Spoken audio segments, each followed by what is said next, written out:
There's a virus loose on planet Earth. It's infecting hundreds of millions of adults and children every day on every continent. Each one of us is a potential carrier. Welcome to Planet YouTube, an unrecognizable world in which your home movie is bigger than a Hollywood blockbuster. YouTube has been part of a new world order. It has shifted culture. And backyard science experiments can go global. Oh, this is awesome. A world where anyone can be a superstar. He was the first true social media worldwide phenomenon. Where presidents are elected.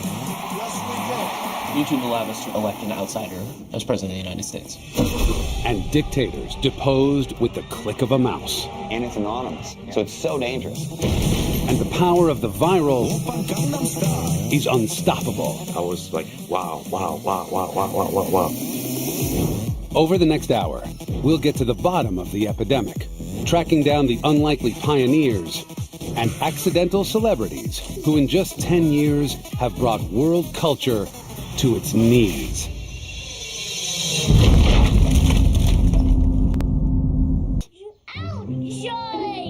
Charlie Bit My Finger is one of the biggest viral videos in history. That really hurts. More people watched Charlie Bit My Finger than tuned in to watch the moon landings.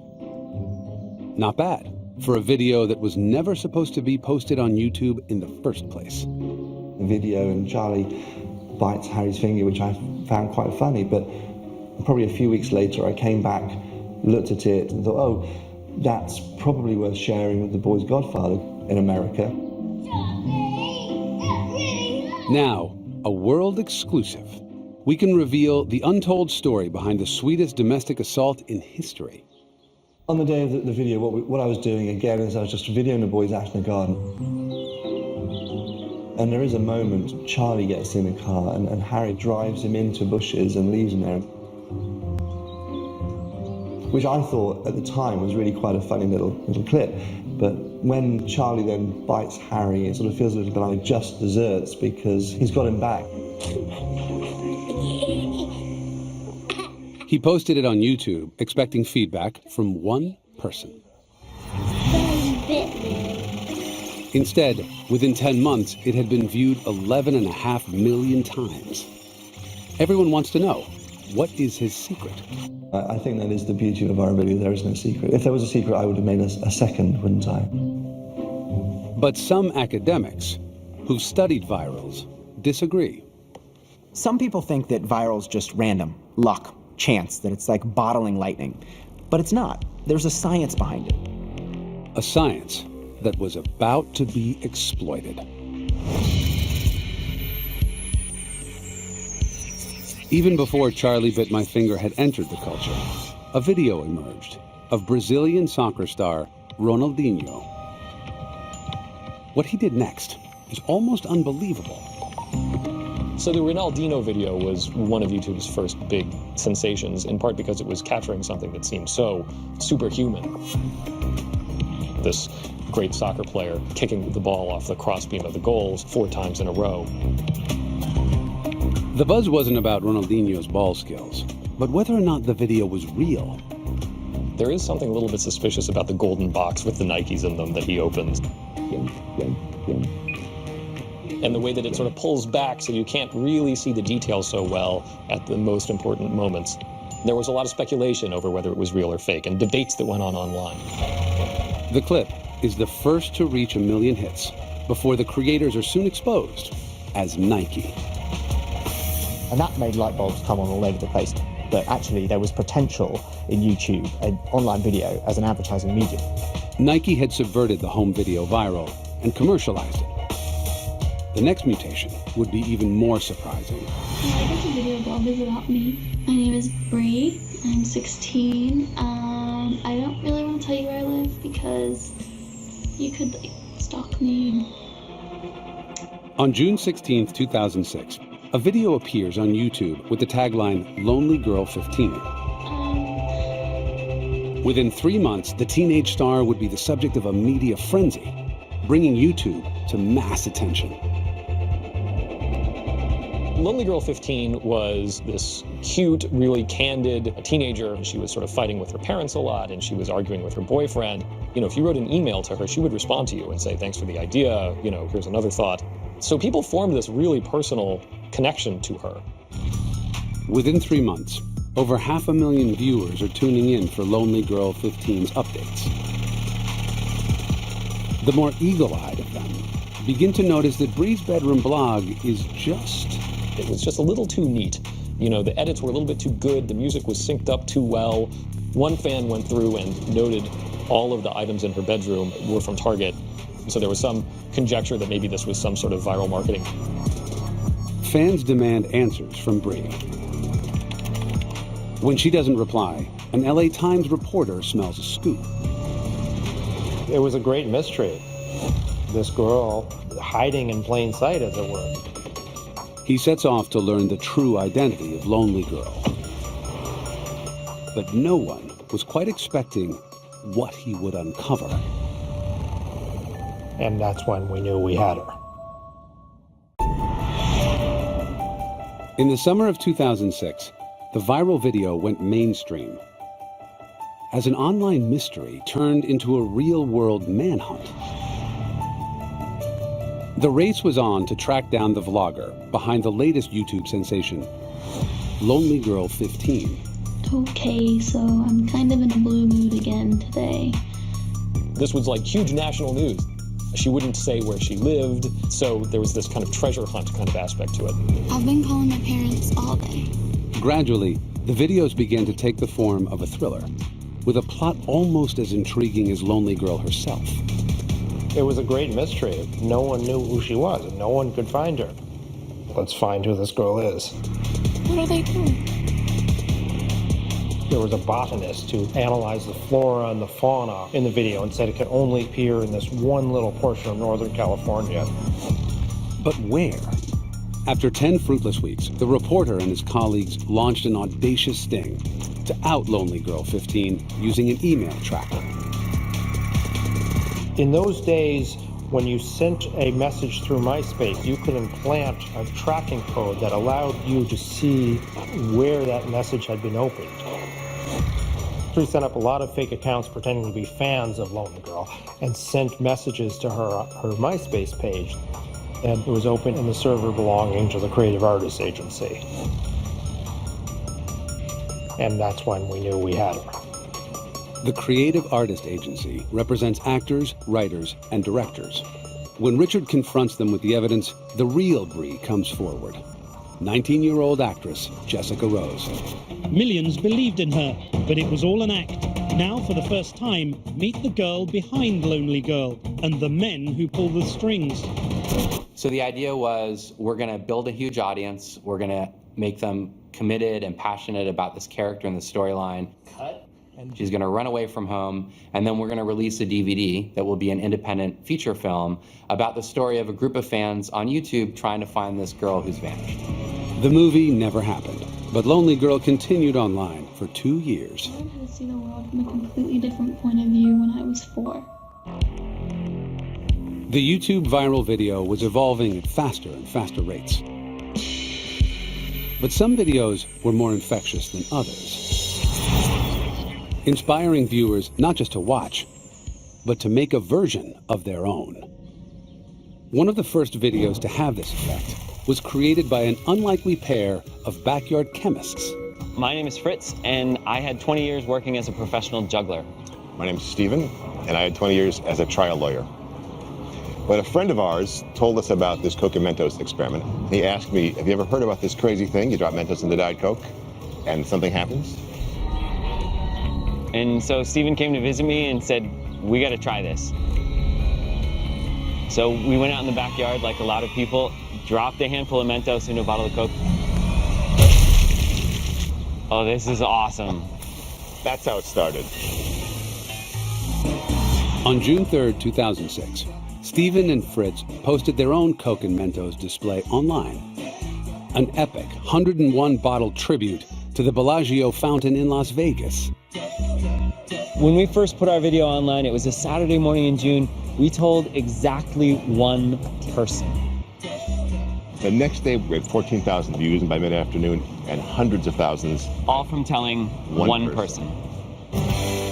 By the end of 2006, the Coke and Mentos spectacle had turned into a YouTube mega viral with 12.5 million views.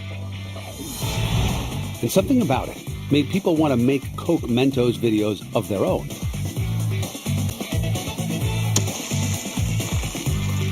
Diet Coke and Mentos, what a fantastic meme. If you put the Mentos in your mouth. I've done it myself. I've made my own film of it. I've put it on YouTube, in fact. It's great. It works on so many levels. On the one hand, it's sort of a science experiment. You see it and you go, really? Does that really work? Yes, God. All right. I think this is not going so well. Stephen and Fritz have their own theory for its viral success.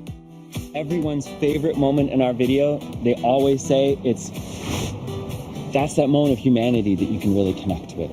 That's what helps make it extra contagious. The contagion boosted global sales of Diet Coke by over 5%.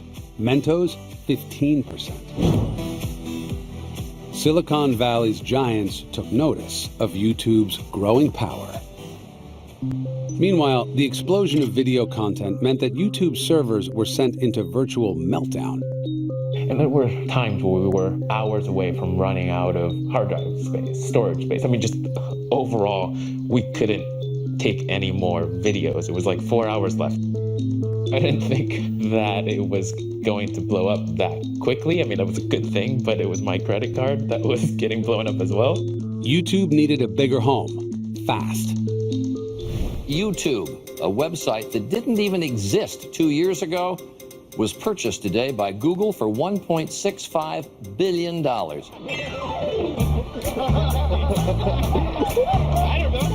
The acquisition of YouTube by Google was one of the best deals in the history of the world. The estimated value of YouTube now is something like 70 or 80 billion. The king of search, the king of video have gotten together. We're going to have it our way. YouTube now had the resources of a major player. The viral video was about to take off in a whole new way.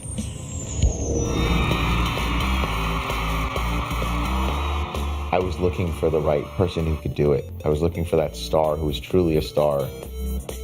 Scooter Braun was an ambitious music exec who recognized YouTube's potential early on.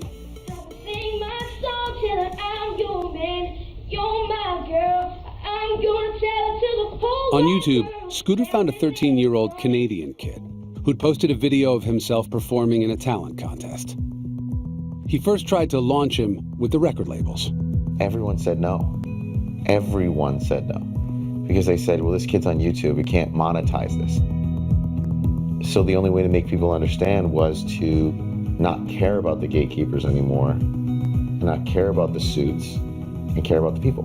This is what I found. Nobody wants to be. So Scooter turned back to YouTube and devised strategies for building Bieber a cult following. You're singing with me or what? One of the tricks that I use that I've actually never talked about in any interview is that I never let him introduce himself. The reason I did that is because when you watch a video when someone doesn't introduce themselves and the video's extraordinary, you feel like you're getting to see something you're not supposed to see. It's more exciting. And that was one of the tricks that I felt worked for us and made those views become bigger and bigger. Then the time came to test Bieber's online popularity in the real world. Neither Scooter nor the music industry predicted how it was about to change everything. And I announced with social media that he was going to do an acoustic performance and sign autographs in front of the Universal Music Building in London.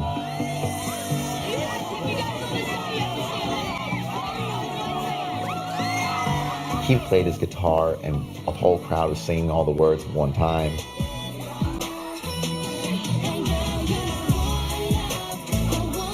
Everyone at the label was looking out of their windows just in complete shock because no one had ever pulled a crowd that big. He didn't even have a song out there. And that's when I knew that it was working. It's crazy. It's a lot of girls, as you can see. Because of YouTube. Justin Bieber was the thesis statement of taking a person from YouTube and using YouTube as a platform and building it into a worldwide star. He was the first true social media worldwide phenomenon. And YouTube was the platform I chose to make that happen. YouTube has completely changed the music industry on how we discover and how we promote things. If you go to a record label now and you say, hey, I have this new artist, they say, well, can you send me a YouTube, clip, and how many views does it have? Gatekeepers are meaning less and less and less. And the people mean more and more and more. And that is democracy. Scooter had created YouTube's first ever global superstar. But no one could have seen the epidemic heading our way. My biggest regret of entire my life was making that horse dance move. Oppan Gangnam Style. This is what I found. Within years of its launch, YouTube made it possible to almost instantly transform budding pop stars into global celebrities. The next superstar could be anyone, and as it turns out, from anywhere. Psy was a South Korean pop star, barely known outside of his country, but with over 10 hit singles to his name. My previous songs and previous dance moves and previous video, all of them were like similar.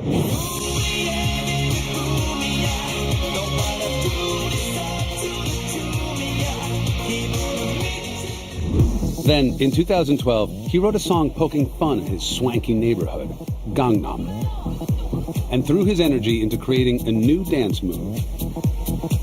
Gangnam is a name of district in Korea. You might think the district as some sort of Beverly Hills type, hot and wealthy area. I have my own choreographed teams in Korea, and we were focused on making a new move for the new song. We literally tried everything on the universe, not just horse, but every animal, every creatures on the universe. Psy finally settled on an equine dance and made a video intended only for Korean broadcasts.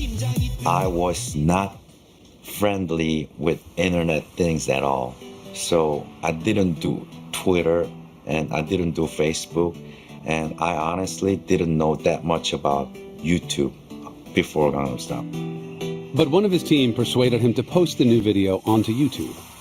2 weeks later, he gets a call from a major player in the music business. My buddy sent me a video that had 100,000 views out of Korea. And I said, I can make this huge. He goes, you want him to do it in English? I said, no, I want him to keep it in Korean. And 2 weeks later, I'm talking with his translator, explaining that I want to keep it in Korean. Psy looks at me, looks at his translator, looks at me again and goes, if you come drinking with me in Koreatown tonight, I'll do this deal. And I looked at him and I said, you speak English? And he goes, I went to Berkeley.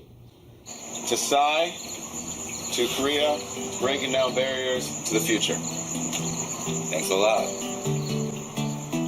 Scooter and his team used their network to help spread Gangnam Style fever in the West. A lot of worldwide celebrities started to tweet my video. Britney Spears, Robbie Williams, Tom Cruise.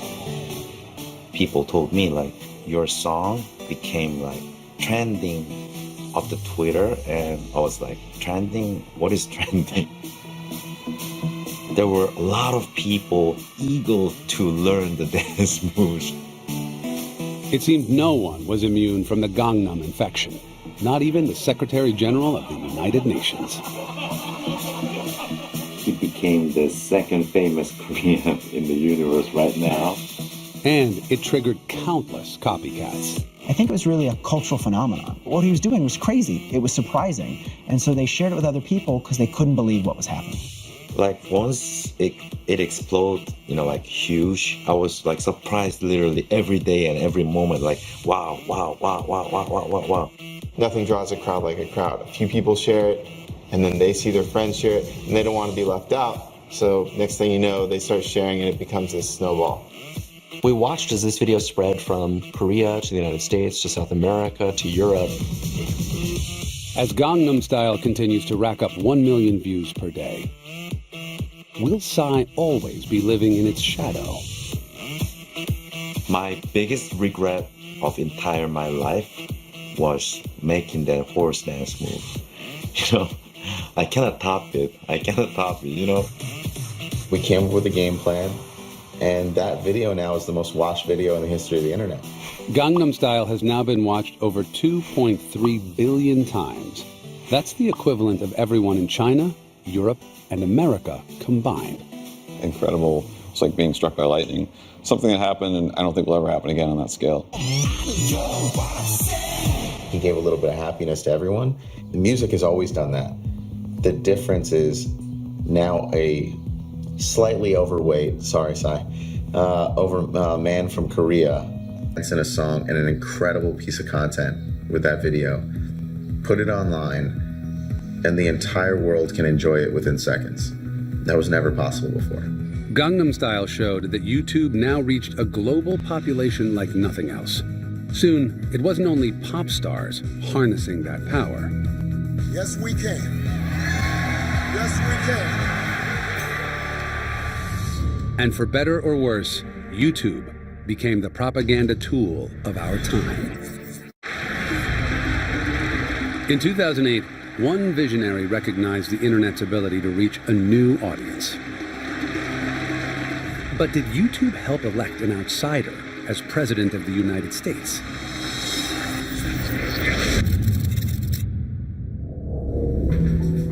In 2007, Barack Obama was up against the well-financed Hillary Clinton in the Democratic presidential nomination.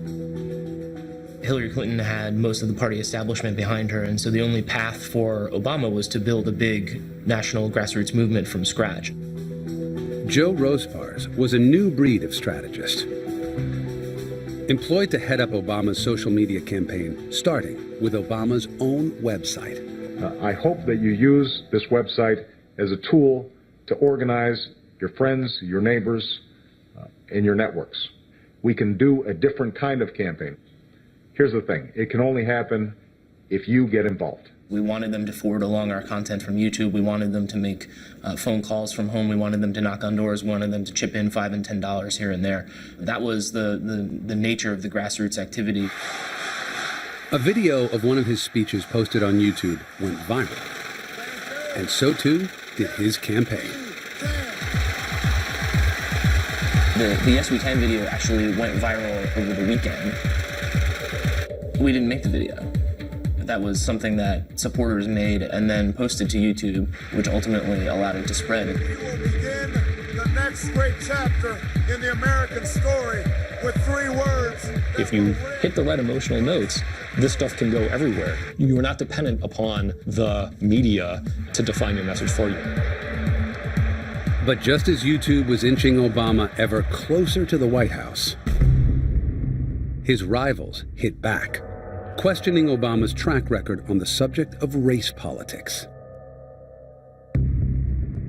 threatening to split his support in half. This was kind of a cliffhanger moment for the election. You know, was this going to sink this candidate? How would he respond? And there was a lot of buildup to this speech. Against all predictions to the contrary, we saw how hungry the American people were for this message of unity. Despite the temptation to view my candidacy through a purely racial lens. Obama's race speech was hailed as a game changer. Uploaded onto YouTube, it snowballed, getting 1.6 million views in 48 hours. He really did knock it out of the park. Even his critics sort of admitted this. Fueled by this success, Obama's team posted over 2,000 YouTube clips during his march to the White House. It raised Obama's profile across the nation. Hey B, it's me. At the same time, Obama fans were getting in on the act, posting their own campaign messages online.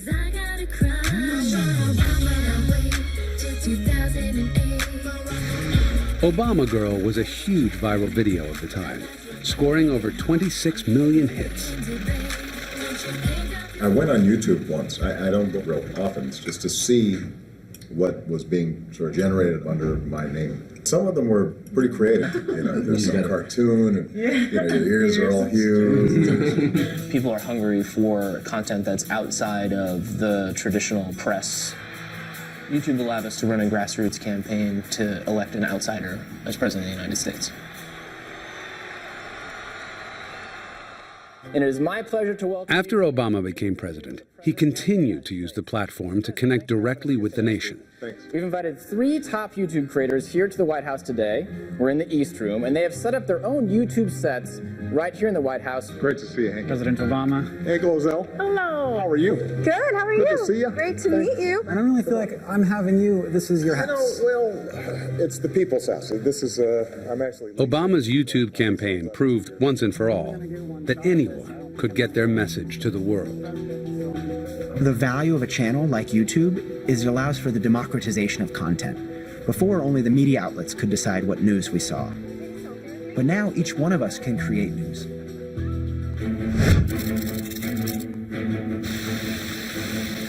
In 2007, YouTube underwent a seismic change.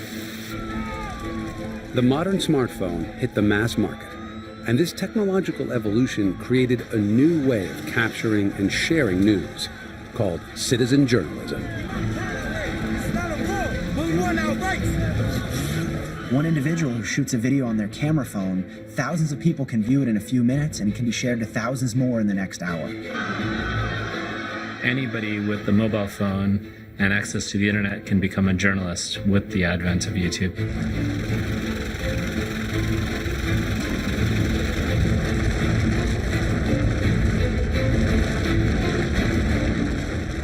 Having YouTube clips of disasters as they're happening lends them this intimacy and this reality that otherwise it would feel fairly abstract. It's very hard not to be touched and not to care.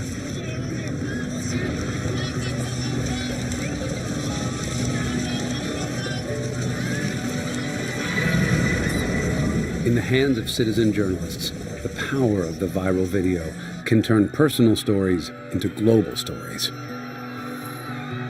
YouTube allows people all over the world to actually create their own mechanisms of sharing their own stories. So you can take a story that might be very personal and all of a sudden, using virality, make it something that has a level of global sympathy. In June 2009, during protests in Tehran, 26-year-old Neda Aga Sultan was shot in the street. These images from Iran went viral on YouTube and shocked the world. It wasn't just the fact that she was brutally killed, it was the fact that a video in very, very visceral and graphic detail showing her killing actually was being captured at that very moment, and they used YouTube to make that story much more global. Viral videos began to drive social change. Change that was spreading across the Middle East in what became known as the Arab Spring. Abuse can't happen in secret anymore. Whether it's autocratic governments in the Middle East, whether it's police abuse here in the United States, in the era of YouTube and smartphones, everybody is a potential journalist. You can't kick every potential journalist out of the country because you'd have to kick everybody out of the country. Every form of social change has always had a media component to it. The fundamental media propaganda tool of our time today is YouTube. So that doesn't mean that it's a truth-telling, storytelling mechanism. It means it's a tool like any other that can be used by different parties for different types of political and social aims.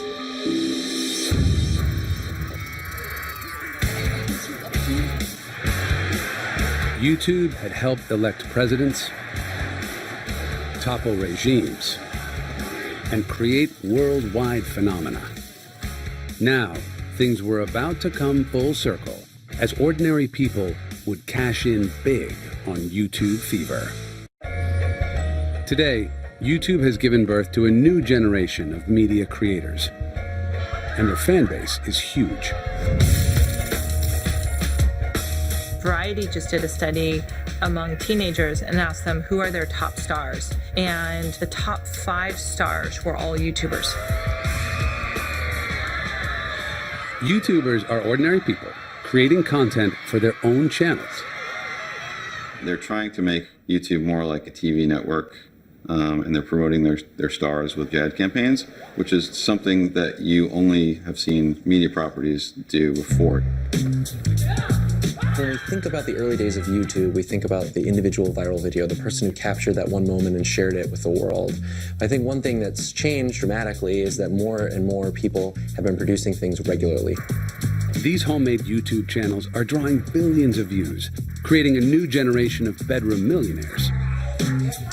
2 of the most successful content creators on YouTube started off on the live comedy circuit, then created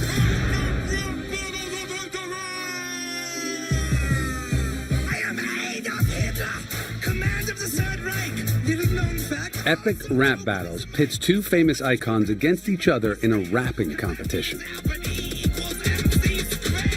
I stopped playing live concerts and started performing live concerts in my bedroom for a camera. It's still performing live, but you're through a camera lens instead. You can still say hi and thank you and see you next time, but the people watching are just through their own computer. Yeah, you get clicks instead of claps. Yeah, that's nice. Thanks, bro. You're pitiful, lyrically lucky for history. You didn't write the art of rap. Their epic rap battles are produced out of this tiny studio in LA. I get these headaches in the back of my neck. I'm like, why do I have these headaches and strains in the back of my neck? And then I look at the behind the scenes videos and it's me just like, and I was like, yeah, that makes sense. You're making my ears bleed. You need a muzzle. Why you pissed off all the time? Didn't your mom give you a cuddle? You're the type of guy. Their first featured John Lennon versus Fox News anchor Bill O'Reilly. Every time I watch your show, all you do is scream at me, and your face. The video had a budget of $50. I'm a legend. I can see through all your tricks. I talked, through the lens to the audience that was watching my videos on YouTube, as a few thousand people, and asked them for suggestions of who we should do. And they came back with John Lennon versus Bill O'Reilly. And we both saw that and we're like, this is funny. Stop your presses, Lennon. You call me Mr. Bill O'Reilly. When it comes to squash and limeys, I come recommended highly. You weak.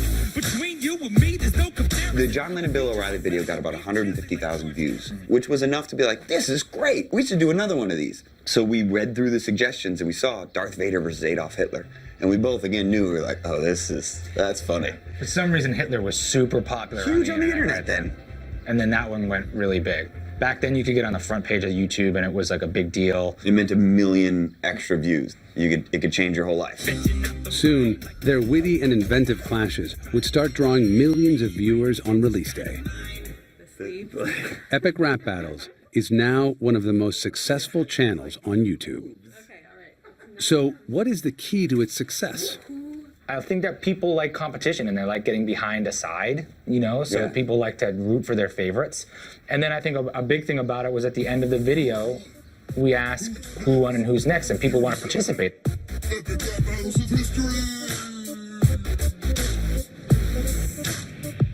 With amateur channels like these now making millions, YouTube is investing heavily by building its own studio in LA. And major channel creators get to use it for free. YouTube has become the new Hollywood for the average Joe. You look at the top 100 channels on YouTube, there's not a single consumer packaged good or apparel brand there. Hey guys, how's it going? So I'm super excited to make this video for you today. There's only a handful of media companies, but it's really individuals that have been incredibly successful on the platform. YouTube creators are a new kind of celebrity, forging one-on-one relationships with their fans through their computer screens. I think it's a feeling I will never get used to. Every single time I have a fan meetup, I feel extremely overwhelmed. It's like you can't explain the feeling. The individuals that have become incredibly successful are those that have been able to cultivate an audience. A lot of what you see, which is successful on YouTube, is about humanity anyway. It's about people and faces. It might be making you laugh. It might be emotionally charged. It might be very sad. It's probably human storytelling at its heart. But what if the biggest stars on YouTube aren't humans at all?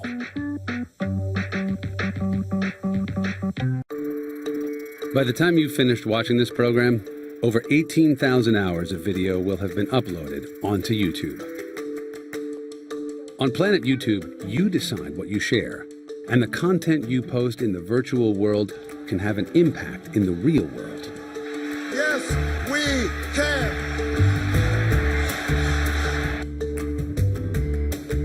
But did YouTube's founders have any idea their little startup would make such an impact? It certainly has surpassed any goals that we had set when we first started YouTube looking 10 years back. We never expected, I think, videos to reach the hundreds, thousands, millions, billions of views.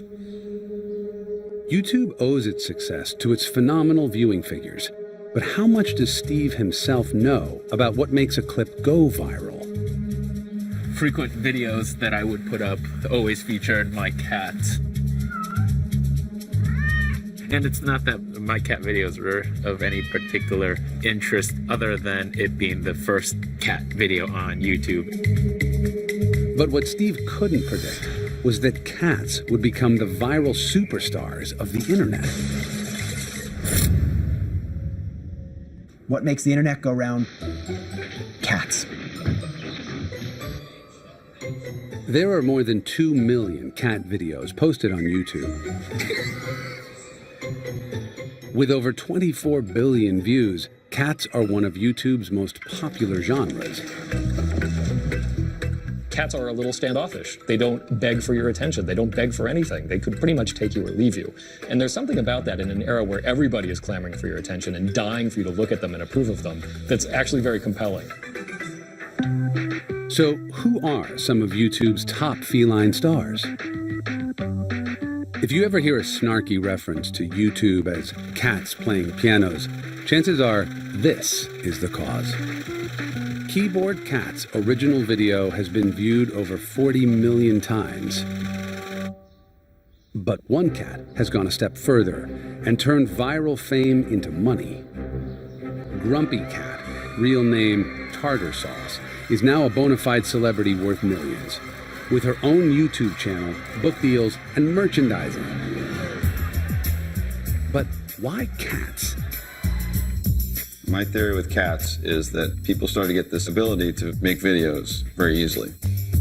So they're sitting around and looking around their house, and that's the only thing that's interesting. Now, why cats versus dogs? I don't know. That's a debate for the ages. With even cat videos proving lucrative business, it's no wonder people are keen to unlock the secrets of the viral video. I think if you could put your finger on what viral videos have in common, then you'd make a fortune. It's like playing you a whole load of pop songs and saying, these have all been hits, what do they all have in common? It's, you know, you can sometimes find some commonalities between them, but it really is trying to nail jelly to the wall. Whatever the reason, some of YouTube's earliest stars have had their lives transformed. Now we have EP Bird Studios, and we make viral videos for brands like Coke and Office Max and McDonald's. All kinds of things. It keeps going. The madness continues. So these nozzles hold the Mentos on top of the soda bottle. And inside of They even have a viral manifesto. Mentos candies, there's certain characteristics that make a video go viral. Don't waste our time. Make sure you get down to business right away. Be unforgettable. Do something we've never seen before. But really, ultimately, it's all about humanity.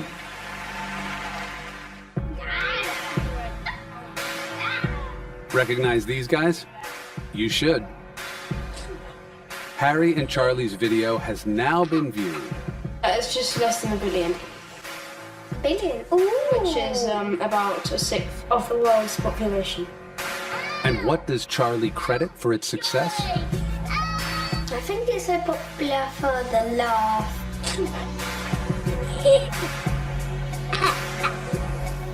If I see something funny and it makes me laugh, that's great. But if I share it with you and it also makes you laugh, together we have that shared experience.